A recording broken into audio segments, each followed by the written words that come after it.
بالله من الشيطان الرجيم بسم الله الرحمن الرحيم الحمد لله والصلاة والسلام على رسول الله وعلى أهله وصحبه ومن تبعهم بإحسان إلى يوم الدين.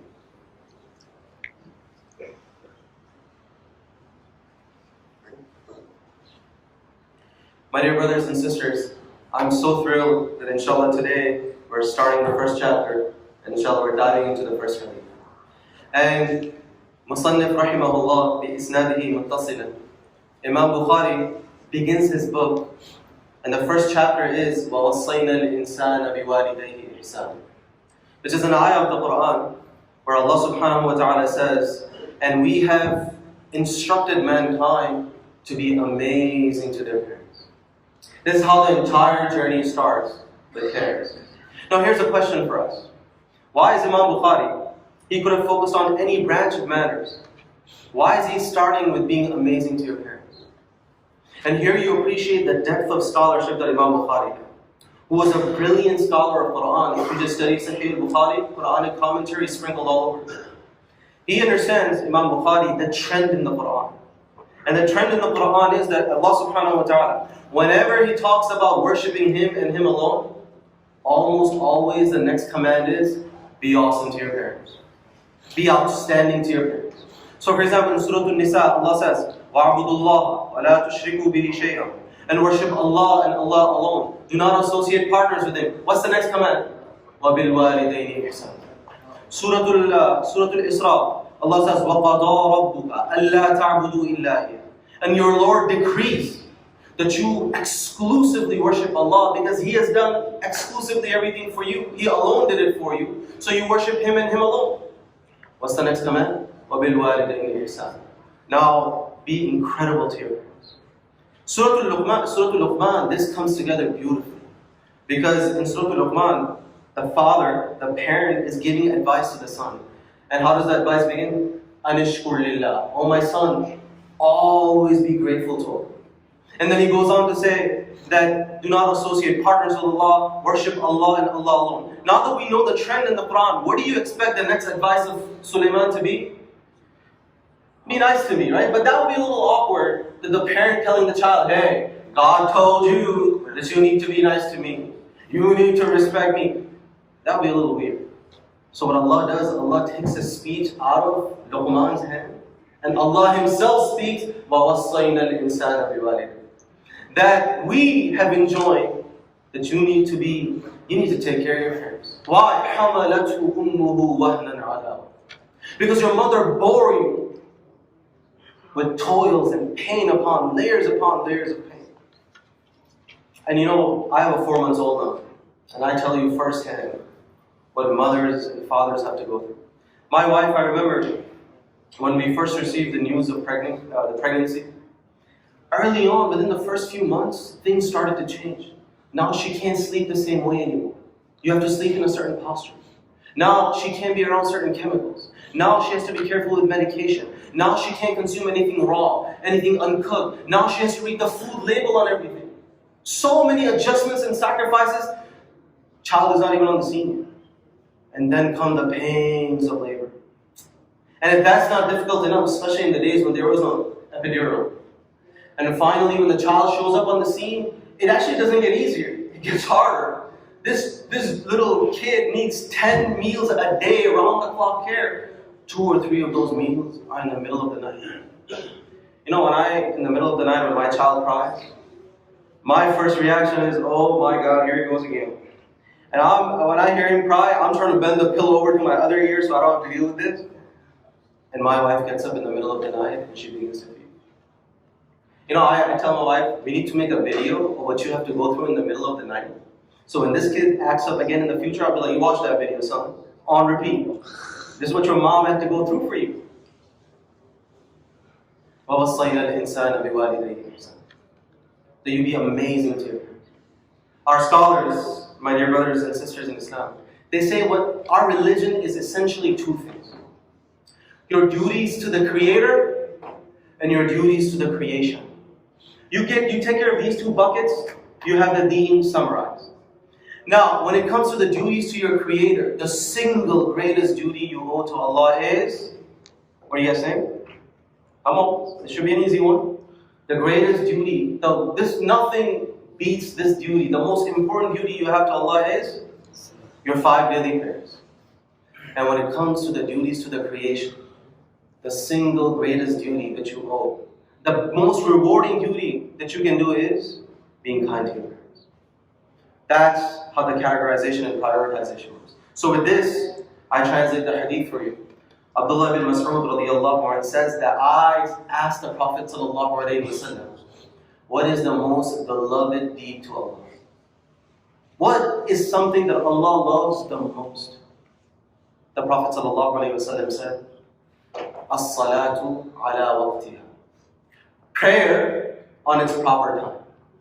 There's a narration of Hakim where it says Salatu ala awwali waqtiha, but it's a weaker narration. The salah on its earliest time, but the more authentic narration says salah on its appropriate time. Oh, my dear brothers and sisters, before I move on to the next question,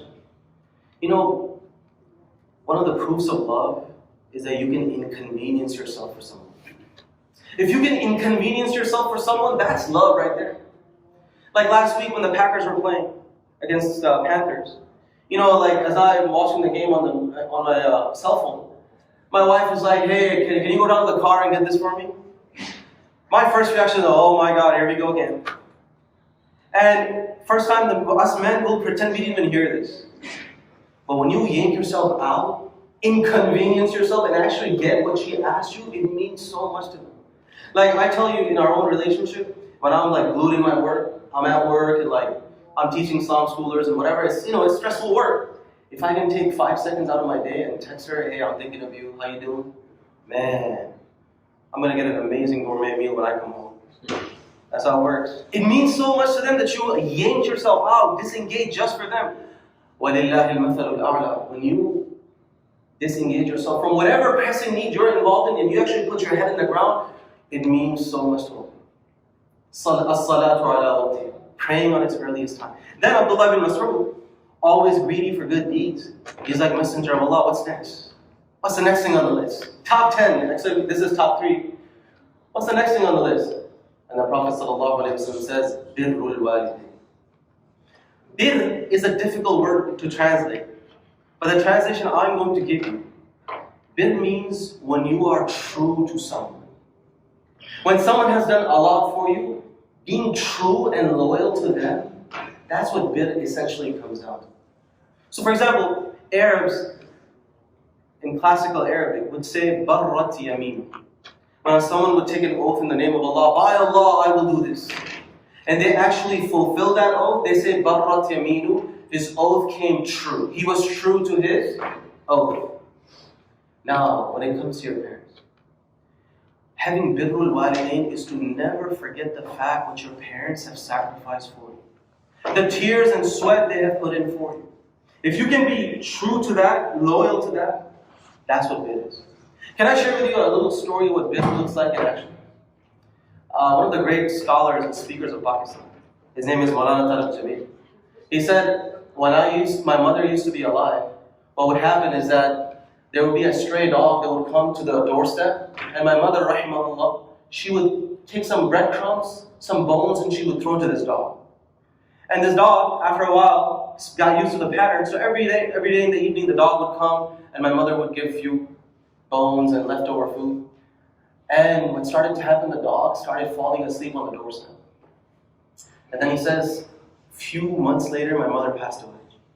And now, the people who are the servants in the house, if they found the time to take care of the dog and throw the few breadcrumbs that my mother used to do in some bones, they would, but they started to neglect.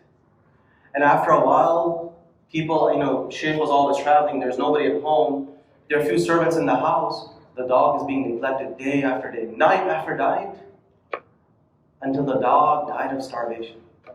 But it never left the doorstep of the master. It gave its life on the doorstep. It could have gone somewhere else, seek breadcrumbs somewhere else, food somewhere else, bones somewhere else. It died on the doorstep of the master, starving, announcing in the process, this is what being loyal, this is what being loyal means all. This is what loyalty is all about. In California fires, we saw the same thing. These aren't just Pakistani dogs are super loyal. In California fires, They found a lady who was camping in the middle of wilderness. And all of a sudden the chopper started to come and they're like, evacuate, evacuate. And the lady left in a hurry and she left a dog behind. After dust had settled, they came back and they found the dog to be in the exact same spot that they had left. Loyalty to the master. Birrul walidain. I share this with you and I end on this because young people tell me all the time, oh, you know, my parents, you know, they talk, like some of the young people are so frustrated with their parents. They will trash talk about their parents openly. Oh, I hate my father, I hate my mom, they're always yelling at me, screaming at me. Openly will say whatever comes to their mouth about their parents. And I'm like, yes, your parents got struggles. And your parents may not be perfect. But at least don't forget in the process what they have done for you. Bir is to never forget the tear and sweats, the sleepless night. They had to wake up 3 times in the middle of the night to change your diaper. You can't lose sight of that. Sure, you may not be able to be lovey-dovey with your parents. But in light of the sacrifices they have made for you, at the very least, you can give them benefit of the doubt. At the very least, you can empathize. At the very least, you can take a moment and try to have a heart-to-heart conversation. At the very least, don't trash them publicly and don't soil their reputation. Hadith. And then Abdullah ibn Mas'ud says, the Messenger of Allah, then what? And the Prophet ﷺ said, al-jihad fi sabilillah, and struggling in the path of Allah. And here are scholars, they say, jihad here doesn't necessarily mean qital.